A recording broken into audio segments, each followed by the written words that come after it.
All right, awesome. Hello, welcome everyone. Thank you for joining us today in our parent webinar. My name's Allison Tobon and I'm with Not My Kid. We are a nonprofit dedicating to providing the highest quality prevention and behavioral health programs to kids, families, and communities. Today we have Partnership to End Addiction with us, a national nonprofit based in New York City. Partnership's mission is to transform how our nation addresses addiction by empowering families, advancing effective care, shaping public policy, and changing culture. Today, we have Corey with us, who joins us as the Director of Prevention Services, Partnerships. Prevention team leverages research to help raise awareness among parents, educators, health professionals, policymakers, and about the best practices in substance use and prevention and addiction care. Today, our topic is a deep dive into alcohol. Thank you, Corey, for being with us. I'm going to pass it off to you. Awesome. Thanks so much, Allison. Hi, everyone. Thank you so much for joining this afternoon on the latest installment of our parent webinars. Like Allison mentioned, I'm coming to you from very cold New York City today. And today we're talking about probably my favorite topic, which is alcohol. Alcohol is a very commonly used substance in the US, but hopefully you will learn a little bit about it today. Just quickly, here is the prevention team at Partnership. As mentioned, my name's Corey, and I'm the Director of Prevention Services at Partnership. Also on our team is Dr. Linda Richter and Janelle Robinson, who is our newest member of the team, joining us as our Associate Director. And so this is kind of a long presentation, so I'm going to do my best to get through it as quickly as possible so we can have some time for questions at the end if there are some. But I'm going to go through very quickly what alcohol use looks like in the US today, what youth alcohol use looks like in the US today, some basic background concepts and definitions around alcohol and what it does in the body. We'll talk about why young people might be motivated to use alcohol. And then we'll get into why underage drinking is so concerning and why we're worried about it. I'll get into how we can keep youth safe when it comes to alcohol, and we'll provide some resources at the end. As always, if you have questions that come up while I'm talking, please feel free to use the chat and we will get to it at the end. But I'm really excited to jump into this with you all. So first, what alcohol use looks like today. I want to start with like a brief background on what alcohol is. Humans have been drinking alcoholic beverages for thousands of years. This is nothing new.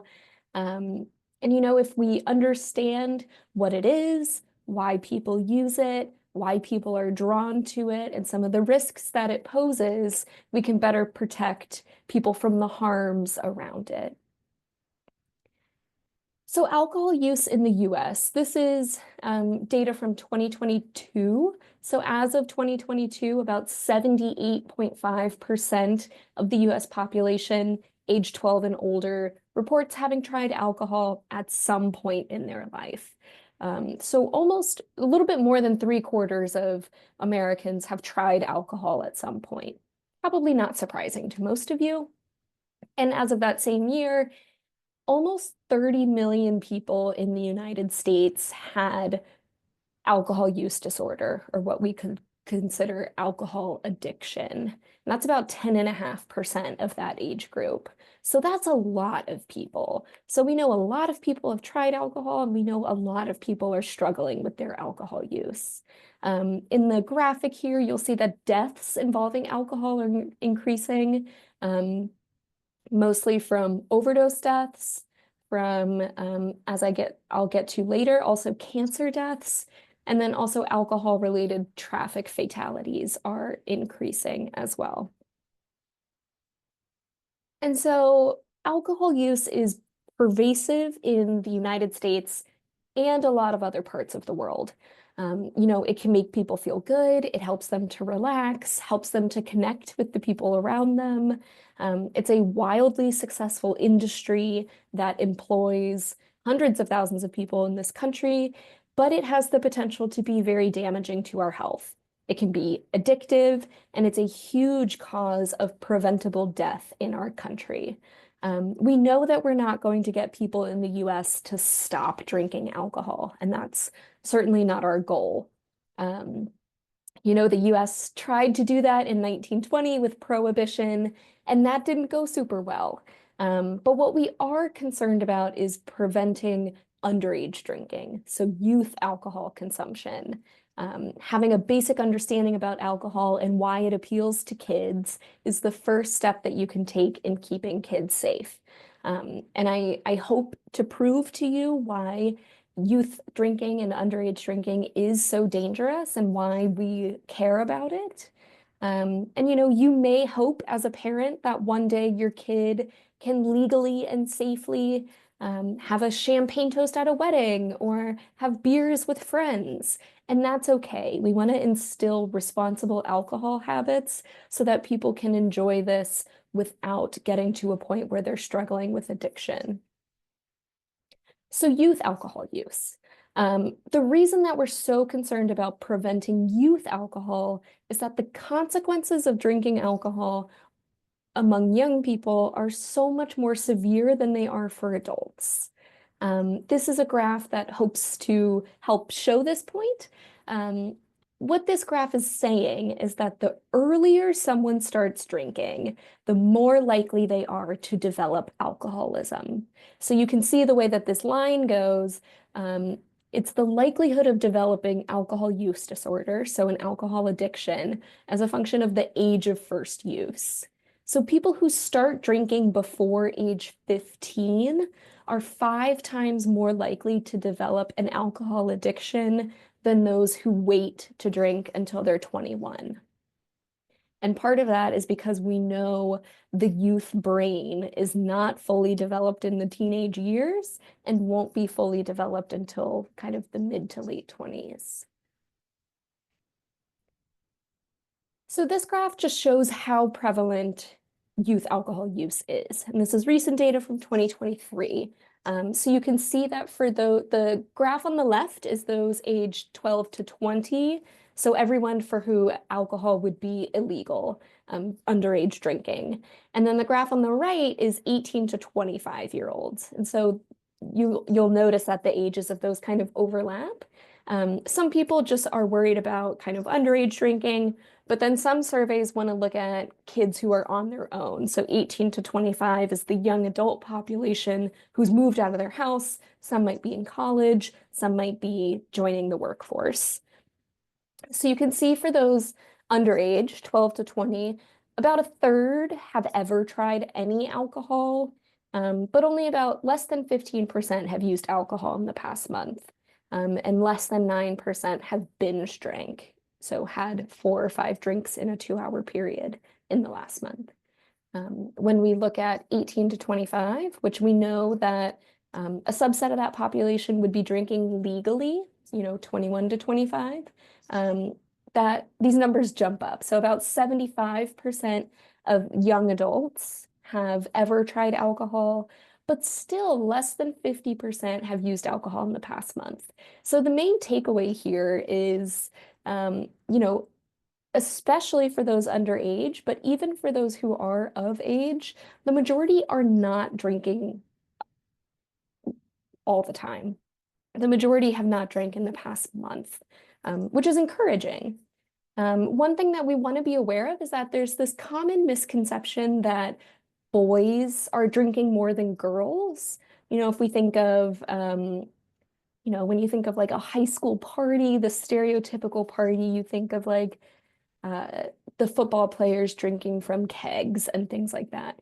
When in reality, if you see this graph, the purple bars are girls and the orange bar is boys.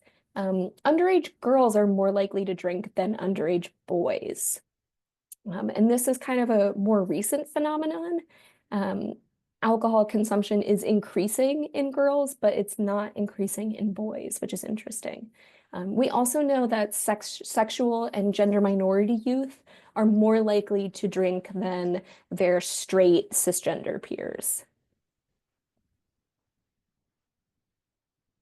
But it's also a misconception that all high schoolers drink. And it's really not the case. Um, as of last year, past 30-day alcohol use for 8th, 10th, and 12th graders is at an all-time low in history.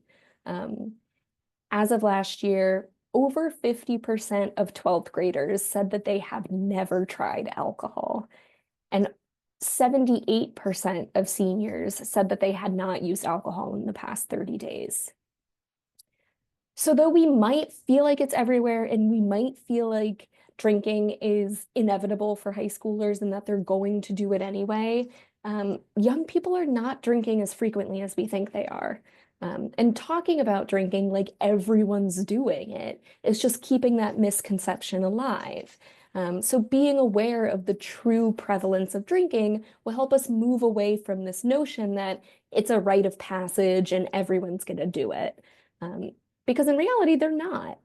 And you can see from this graph, I know the numbers on it are kind of small, but just see that it's sloping down. And this is youth drinking from 1975 to 2023 at the end here. And we can see that um, alcohol use has been decreasing pretty steadily over this whole time. So over decades, youth drinking is declining, which is really great news. Think back in 1975, 85% of 12th graders said that they had drank in the past year. And now we're down to less than half, which is really exciting. Drinking is becoming a lot less normalized in teenage populations. Um, so a little bit about just alcohol in general. It is still a big problem, even though less kids are drinking than ever. So it's important for us to know as much as we can about it and how it affects the body.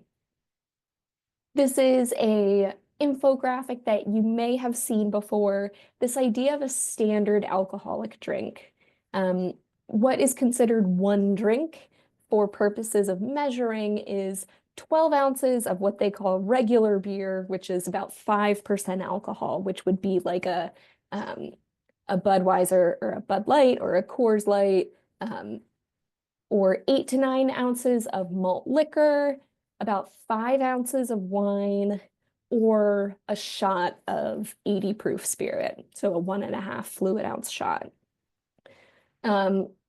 An important takeaway from this, if you are an adult who has ever been to a bar or a brewery or anywhere else, you'll know that not all drinks come in these serving sizes and these alcohol percentages. If you're someone who drinks beer and you have a double IPA, that's 10% alcohol. 12 ounces of that beer is going to be 2 drinks instead of just 1 drink. Though White Claws and things like that taste like they're kind of juicy and not really alcoholic, they usually have the same amount of alcohol as a beer, as most regular beer. A heavy pour on a wine glass could often be a lot more than 5 fluid ounces. A well cocktail that you get at a bar could easily have 2 or 3 shots in it rather than just 1. So, for people who say, I only had 2 drinks last night, maybe it was actually 3 or 4 based on this type of measuring. And that's important for thinking about when it comes to keeping track of how many drinks you've had because of this thing called a blood alcohol concentration, your BAC. And that's how intoxicated you are based on how much alcohol is in your blood. It's the percentage of alcohol in your bloodstream. The more that someone drinks or the faster that someone drinks, the higher their BAC is going to be. The legal intoxication level, I'm sure most of you have heard of this, is 0.08%, which means that someone's blood is 0.08% alcohol by volume. Obviously, for those who are under age, it's illegal to drive with any measurable blood alcohol content. Some factors that would affect the BAC level is certainly the amount that you drink and the speed that you drink, but also the way that it's absorbed based on how much you've eaten. So food in the stomach helps to slow down the rate of alcohol absorption, so your BAC rises more gradually. That's why they often warn people to not drink on an empty stomach because it causes your BAC to rise faster. Weight, smaller the body size, the higher the BAC would be for the same amount of alcohol. Sex does also play a difference. Women generally have a higher BAC than biological males after drinking the same amount because A, women's bodies have less water, smaller livers, and less of the enzyme that's evolved in metabolizing alcohol, but also time. There's some wives' tales that coffee or cold showers or exercising is going to sober someone up faster. But time is the only thing that can bring your blood alcohol concentration back to 0. So alcohols course through the body. It's absorbed through the stomach lining and into the bloodstream and spreads throughout the body. It reaches the brain in about 5 minutes, and the effects can normally be felt within 10 minutes. After about 20 minutes, the liver starts to metabolize it and process it. The liver can process 1 ounce of alcohol per hour. So for someone who has a BAC at the legal limit of 0.08%, takes about 5.5 hours for their liver to go through that much and leave the system. When it comes to drug testing, alcohol is detectable in urine for up to 80 hours and in hair follicles for up to 3 months. We know that when it comes to underage drinking, there's a big difference in drinking habits between adults and young people. Even young people who meet the legal age, so that 21 to 25-year-old age group, tend to drink in more problematic ways compared to older adults. If we think about where younger adults are existing, many are in college, many have just moved out and are starting their lives. That kind of makes sense. We know that when young people do drink, they tend to do so much more intensely and consume alcohol, much more alcohol in a small amount of time compared to adults, frequently with the goal of getting drunk at a party or getting wasted or feeling the effects with friends. It's unlikely if someone who is 16 or 17 is drinking, they're having, a glass of red wine to unwind after a long day of high school. That's not how teenagers are typically drinking. They're typically drinking in social situations and having a lot more of it than, say, someone in their 30s would have. We know that teenagers who drink are about twice as likely as adults to meet the criteria for alcoholism. And so that comes from how much they're drinking and their reliance on it. You also may have heard of binge drinking. Binge drinking is the definition slightly different for girls and boys, but for men, binge drinking is 5 or more drinks in a 2-hour period. For women, it's 4 or more drinks in a 2-hour period. And this is important when it comes to youth drinking because 90% of all alcohol consumed by youth occurs in the context of binge drinking. So rarely are they just having 1 or 2 drinks. More than likely, they're having 4 or 5 or many more in one sitting. The opposite of that, binge drinking usually takes place in groups, but we are also worried about what's called solitary alcohol use, drinking alone. I'm sure that you all can kind of think about why drinking alone might be a problem. It's strongly associated with risky drinking, especially for females. So females who engage in solitary alcohol use are at a much higher risk for an alcohol use disorder or alcohol addiction later in life. And female solitary alcohol use has also been increasing. 27% of adolescents who drink reported drinking alone in the last year. The reason we're concerned about drinking alone is the social context. Drinking alone means that someone's more likely to be using alcohol as a coping mechanism or a way to self-medicate rather as kind of a way to have fun with others.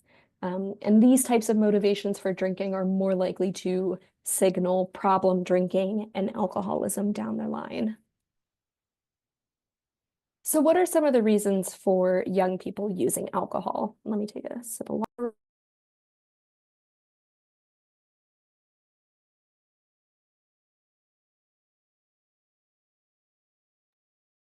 Sorry. Because we know if alcohol is dangerous and addictive, why do people use it? Especially why do teens use it? Comes as no surprise, we do have a drinking culture here in the US and in a lot of other countries as well. Alcohol in the media is pervasive and is typically presented in a positive, glorified, fun way. In advertisements and marketing, in pop culture, in our social culture, get-togethers, parties, holidays, celebrations, a lot of them revolve around alcohol. Friends and social media influencers and entertainment often glamorize drinking without showing any of the harms around it, making it seem less harmful than it is. Um, when you think of sporting events and broadcasts exposing children of all ages to a lot of drinking content, we just had the Super Bowl, and think of how many Super Bowl commercials are about beer or White Claws or drinking.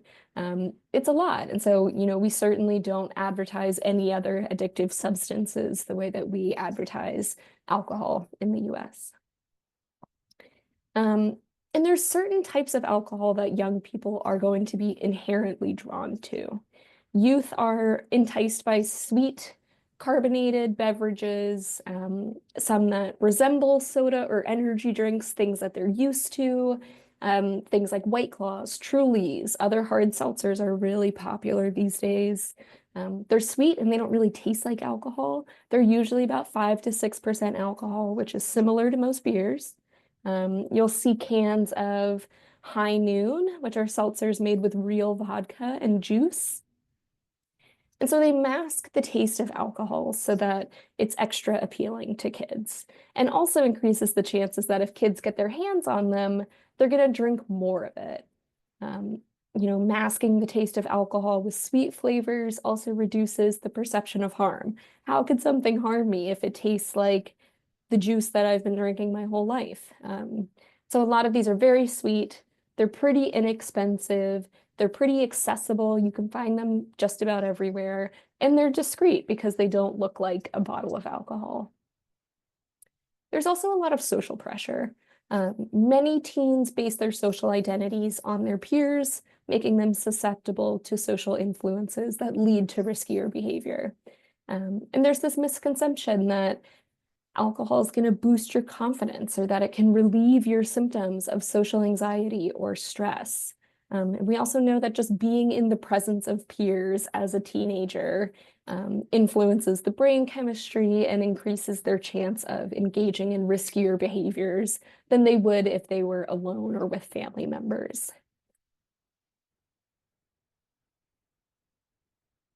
And then there's also mental health challenges. We have to accept the fact that there's legitimate reasons why young people might try and enjoy alcohol.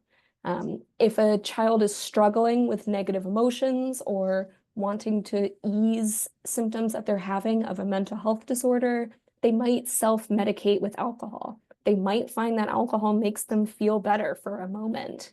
So self-medicating means attempting to deal with your mental health issues or your pain or intense emotions by using alcohol or other drugs or your own remedies without professional help.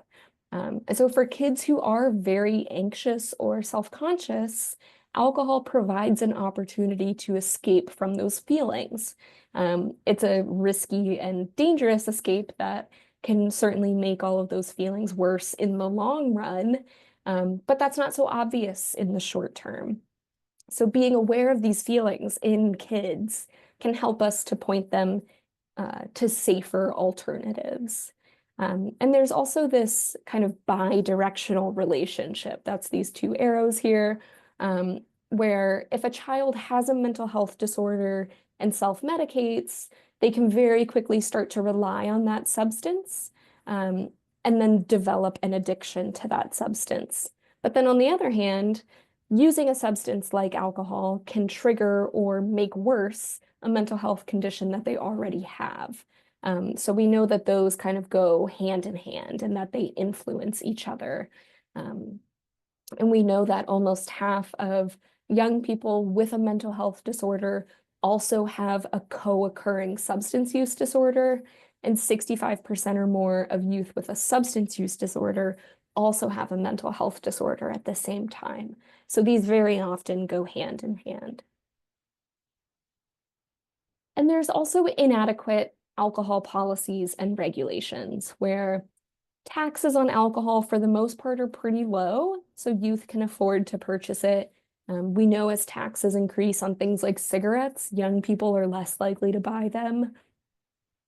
There's a lot of policies that allow for high alcohol outlet density in neighborhoods and areas where schools and parks and young people meet and congregate. There's limited penalties for alcohol outlets that sell to minors or fail to crack down on fake IDs and things like that. And laws holding adults accountable for permitting underage drinking are rarely enforced. So why is this so concerning? We know that alcohol can lead to academic and social problems. So school absences, poor academic performance, it can hinder education and their future goals. Alcohol-induced mood swings and aggression can really lead to some issues with friendships. They can get into fights and violent altercations. And it reduces their participation in social activities, can lead to them being more socially isolated. It's important to know that alcohol interferes with healthy brain development. The parts of the brain that are most affected by alcohol are the ones that control our decision-making, our judgment, our impulse control, our learning, memory, and motivation. It disrupts the functioning of the amygdala, which controls our ability to recognize danger. So we might be more likely to take risks when we're under the influence of alcohol. This could be risky sexual behavior or violence or other substance use. It damages the brain regions that are important for academic and social skills, and also memory. So 1 in 5 adolescents who have ever consumed alcohol have had a blackout in the past 6 months, which is very concerning. There's also mental health risks. Alcohol is a nervous system depressant, which means it slows down brain activity. This can make symptoms of anxiety, depression, and aggression worse. There's a link between alcohol intoxication and suicide. Over 20% of people who die by suicide have a blood alcohol concentration above 0.1%, which is higher than the legal limit, to drive. And we know that mental health issues occur significantly more frequently among youth who have an alcohol use disorder, who have an alcohol addiction. It can also impair our physical health.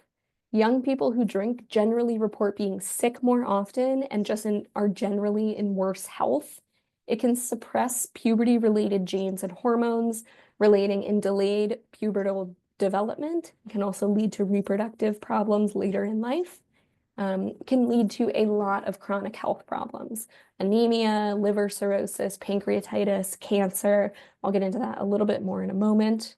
In the acute moments, alcohol poisoning is a risk.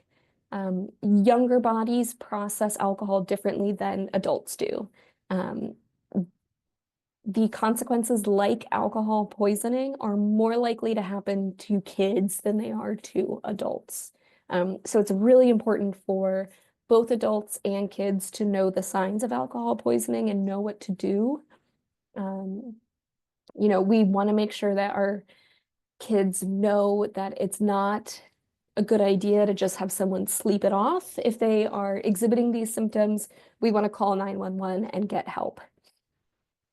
So some of the symptoms include mental confusion and dulled responses, difficulty remaining conscious, vomiting, seizures, trouble breathing, slow heart rate, extremely low body temperature, so they'll feel cold to the touch. If these symptoms are happening, we call 911 and get help. We don't just let someone sleep it off. Alcohol is a main contributor to the leading causes of injury and death among youth. These include car crashes, certainly alcohol poisoning, but also accidents like falls, burns, drowning. It is also a main contributor to homicide and suicide. So there's a lot of harms around alcohol use. Certainly impaired driving is something that we're concerned about.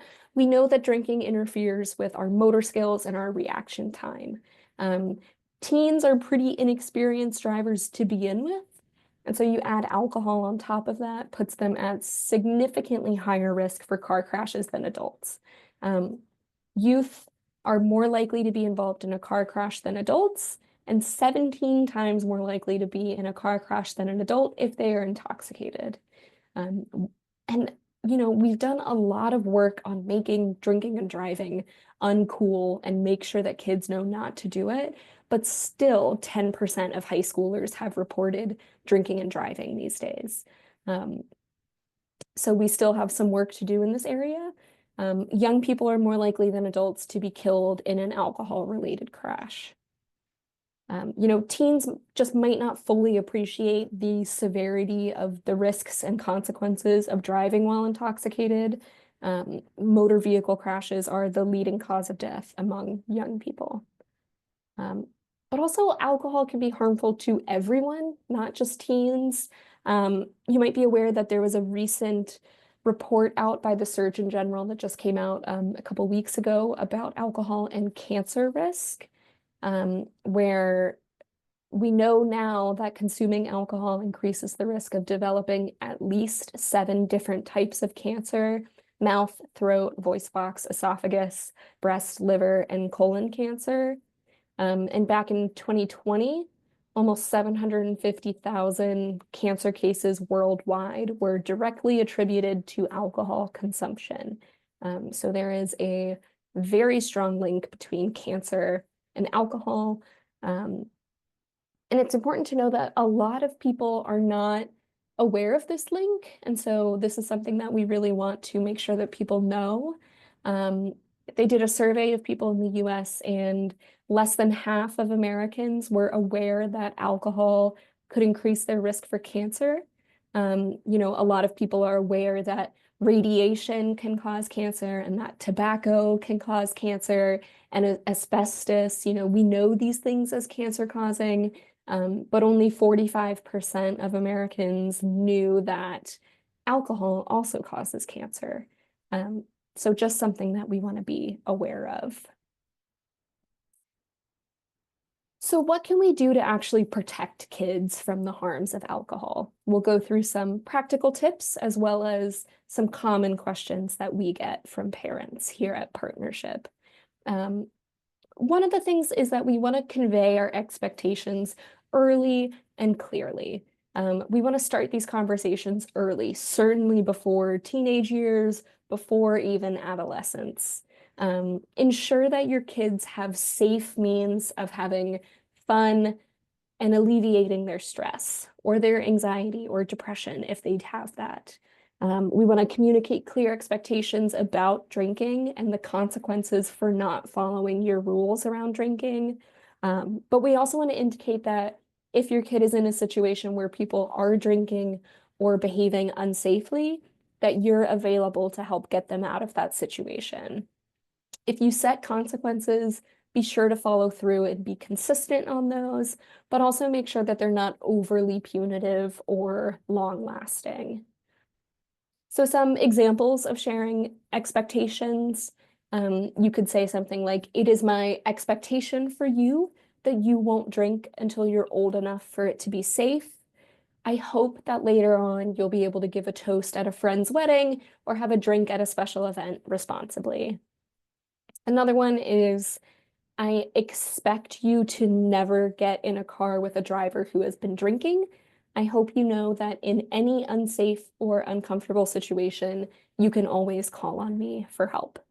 And these are types of expectations that you can start saying well before um, your teen might be offered alcohol somewhere. So a common question that we get from parents is they'll say, okay, but isn't it better for parents to teach kids how to drink responsibly by allowing them to drink at home under supervision? And this is a very valid question. It's totally reasonable for parents to think that allowing a kid to drink under their roof would protect them from overdoing it and could protect them from driving and all of the harms. Um, but there's a lot of research into this, and the research shows that drinking at home with parental approval is associated with higher risk drinking, heavy alcohol use, and alcohol problems later in life. Allowing kids to drink in the home sends mixed messages about the safety of underage alcohol use. And if you think back to one of the first graphs that I showed, talking about how early drinking leads to an increased risk of alcohol use disorder, for people who are drinking at 14, 15, 16 years of age, the effect that it has on the brain, it doesn't matter if that drinking was allowed in the house with parents watching or if they um, snuck out and went to a party and were drinking. The effect on the brain is exactly the same. Um, and so we know that drinking earlier in life primes that brain to eventually have an alcohol use disorder. And so we really do not want to responsibly allow kids to drink at home. Um, and if you're interested in some of the research behind this, I can share that. We want to be aware of how youth access alcohol. Over 80% of high school seniors in 2023 said that alcohol is fairly or very easy to get. Could be taking it from their own home, using a fake ID. Fake IDs are very good these days. Easy to get them online or through peers. They could just be buying it at stores that don't check IDs. They could be asking older peers, other adults to buy it for them.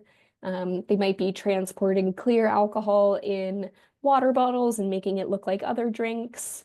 And certainly opportunities arise when staying overnight with friends whose parents are not vigilant about safeguarding. We also want to make sure that parents know about social host liability laws, especially when it comes to sleepovers and kids might be getting into the alcohol cabinet. These laws are designed to reduce alcohol-related injuries and deaths among minors. So it's a responsibility on adult hosts, so usually parents, to refrain from either unintentionally or intentionally supplying alcohol to minors. These vary by state, but in Arizona, the social host, so parents, can be responsible if an underage person consumes alcohol while at their event or at their house. And then if they go on to either inflict harm on themselves or another one because of their alcohol use. You might still be found responsible for injuries or losses, even if you didn't provide the alcohol to that underage person. If they were drinking at your house or your event and then went on to hurt someone or get in a crash, you're responsible. And so we want to be really vigilant about the ways that young people sneak alcohol into homes. Because even if you didn't mean to, if it happens at your house, you can be held liable. Another common question from parents is, okay, so addiction doesn't run in my family. Do I really need to worry about my child drinking every now and then? And we know that there is a big genetic component to addiction, but there's a lot of other risk factors that contribute to alcohol use and alcohol use disorders. So it's not only family history, but also any mental health problems that might arise, any behavior or impulse control problems, exposure to trauma, having easy availability of alcohol, peers who use alcohol, starting to drink at an early age. All of those things could put someone at risk for addiction, even if you don't have family history of it. And addiction's not the only harm that we're worried about. Um, there's certainly other long-term and short-term harms of drinking that youth would be worried about, like posting embarrassing or hurtful messages, engaging in unwanted or unsafe behaviors. There's a lot of reasons why we don't want young people to drink other than just the risk for addiction later in life. Another question is, I don't want my children to drink, but I worry that not allowing them to drink is going to interfere with their ability to make friends and socialize. And this is totally understandable. It's valid that you want your kids to be um, social and have a lot of friends. If you think back to the beginning, remember that most kids are not drinking. So if we want them to fit in, the norm is not drinking, actually. But you can offer to host activities where they are not drinking. You can host activities where kids are doing other things. Some parents allow their children to go to parties where alcohol might be available, but ask them not to drink. You can role play and work on conversations and discuss techniques to avoid drinking without attracting attention or scorn. That can be really helpful. You can kind of come up with the words that they might want to say collaboratively beforehand. Just find out what's going to work for them in a situation like that. We also wanted to mention Good Samaritan laws. This is to protect people from legal repercussions if they try to help someone in need who is engaged in underage drinking. So we want kids to know that a youth who is drinking is not going to get in trouble for drinking if they have to call 911 to help an intoxicated friend.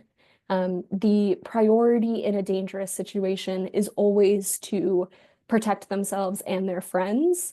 We don't want the first response to be, oh shoot, I don't want to get in trouble, so I'm not going to call 911 even though my friend's in trouble.